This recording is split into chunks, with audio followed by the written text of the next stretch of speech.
Fairy tales are the figments of imagination that live in the souls of children. From the early beginnings of Walt Disney's Snow White,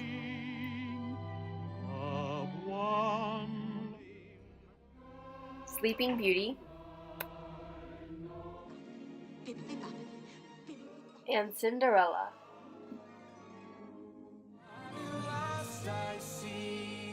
to more modern tales, fairy tales are one of the most well-known genre by people of all ages. Princeton Press wrote wisely, "Stories may not actually breathe, but they can animate."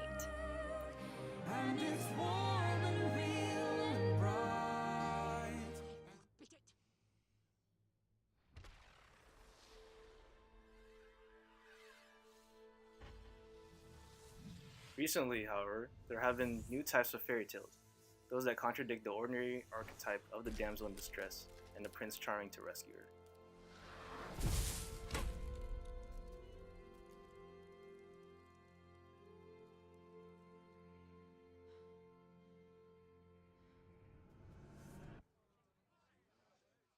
What's your name?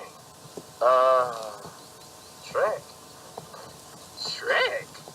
William Steig first created Shrek as a children's book character, and since then have grown to be an enormous franchise, with its brash humor and satirical archetypes. Shrek is an anti-hero, he said. The perfect hero is a flawed hero. Anti-heroes lack certain traditional heroic qualities, and it's obvious that Shrek has a lot of conflict both within himself and out. He's brash, both in his fighting and his general mannerisms. He has a twisted sense of hygiene, beyond any child's imagination.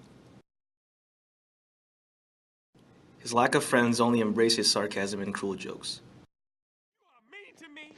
You insult me and you don't appreciate anything that I do. You're always pushing me around or pushing me away. He's selfish. Even the start of this quest is for self-interested reasons. You know, one of the great things that the filmmakers did was they inverted what is traditionally a villain and made them a hero, and traditionally a hero made them a villain. Stephen Hunter, a critic for the Washington Post, summarizes Shrek in a few sentences. Shrek has pretty much accepted his life, and now and then swats away the annoying importunings of lesser creatures who seek to share his swamp.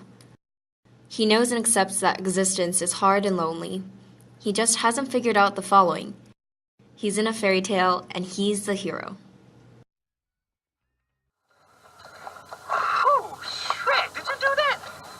Man, you gotta warn somebody before you just crack one off. My mouth was open and everything. Believe me, donkey, if it was me, you'd be dead. Perhaps the reason Prince Charming is becoming more and more skewed is due to new heroes becoming more relatable to the audience. Instead of being the perfect beings, the new types of heroes embody everyday characteristics of everyday people, including avarice, jealousy, and indolence. For your information, there's a lot more to ogres than people think. Example? Example? Okay, ogres are like onions. Through Andrew Adamson and Vicki Jensen's successful film adaptation of The Lime Green Ogre's Life, the fairy tale genre had gone through a dramatic transformation, performing the hero archetype that was branded in old tales. But I don't understand.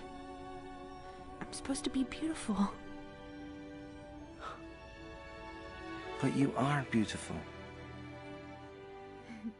In modern day, there are many different movie examples, such as Tangled, with her infamous magic hair cut off and married to a thief, Enchanted, with the princess marrying the dirty city slicker, and Frozen, with Elsa saving herself. Through these more modern fairy tale plots with the atypical heroes, we are presented with an unclear stereotype for a fairy tale.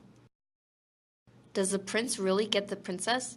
Does she even have a prince at all? By breaking through the stereotype barriers, we achieve new depths of fairy tales that were not possible before. Maria Takelander and David McCooey describe Shrek as a revisionist fairy tale, starring a green ogre as its hero, a princess or ogress, and a donkey. The message of Shrek, they wrote, is that whether you're a princess, a donkey, or even a big green stinky ogre, you can find love and happiness.